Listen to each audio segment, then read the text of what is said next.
Those who hate the free and democratic state of Israel have dreamed up yet another way to try to destroy it.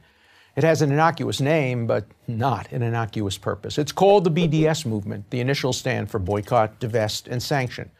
Created by Palestinian academics, it calls on individuals, on companies, on colleges, churches, cities, and even countries to starve Israel economically and isolate it socially.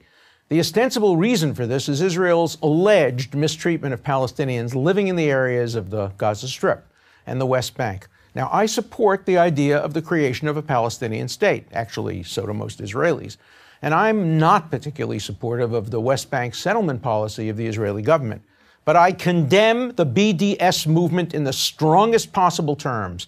Anyone who has any interest in creating a climate for peace in the Middle East should also condemn the BDS movement, as should anyone who simply understands the immorality of singling out Israel of all the world's countries for economic strangulation. Here's why. First, the BDS movement ignores historical reality. You don't have to delve too deeply into late 20th century history to learn that Israel gained control over the West Bank only after it had been attacked by Jordan in the 1967 Six-Day War. No attack by Jordan?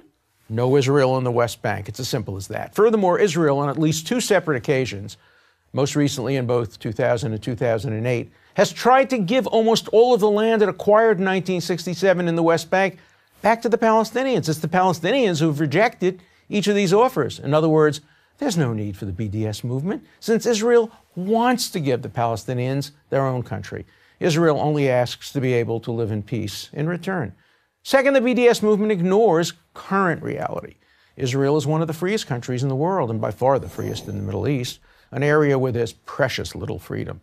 In a world full of human rights violators of the most blatant kind, why would you want to boycott a country that has a boisterous free press, is a model of women's and gay rights, and whose Arab citizens, 1/5 of the country, are the freest in the Arab world? Let me repeat, the Arab citizens of Israel, who make up 1/5 of Israel's population, are freer than all Arabs living in Arab countries around the world.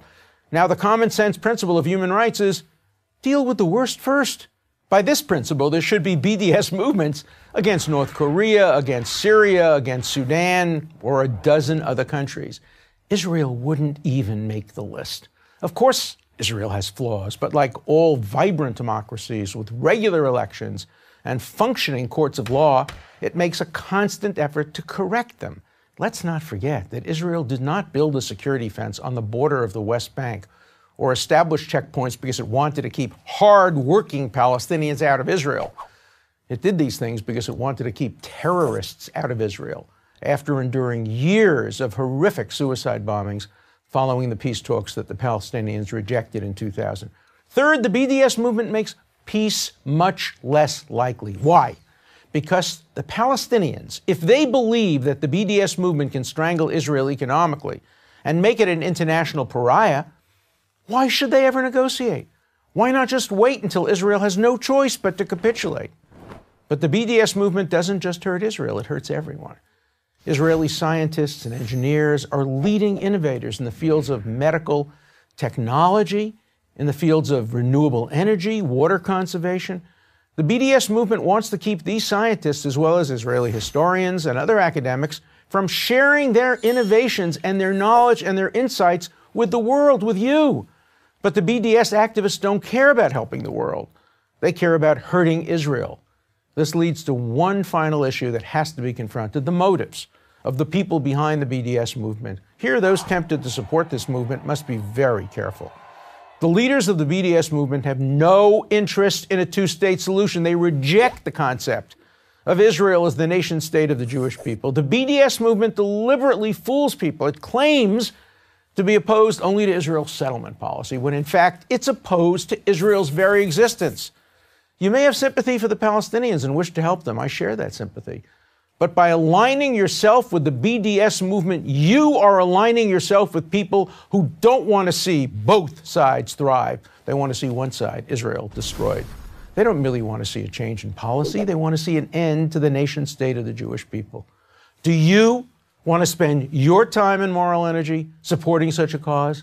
For decent people, the answer is no. I'm Alan Dershowitz, professor of law at Harvard University for Prager University.